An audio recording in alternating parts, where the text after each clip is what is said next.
В общем, батарейку нам надо сейчас выявить конкретно блоки. Вот она идет, батарейка по блокам. И может быть такое, что этих блоков несколько вышло из строя. Не вся батарейка. То есть эта вся батарейка, она очень дорого стоит. В общем, выявим сейчас такие определенные блоки и будем их менять.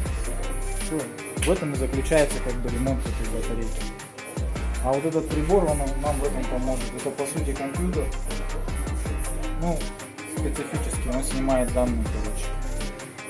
Так, все, идем разбирать. Сейчас будем снимать с этого аппарата батарейку. Проверим ее сразу.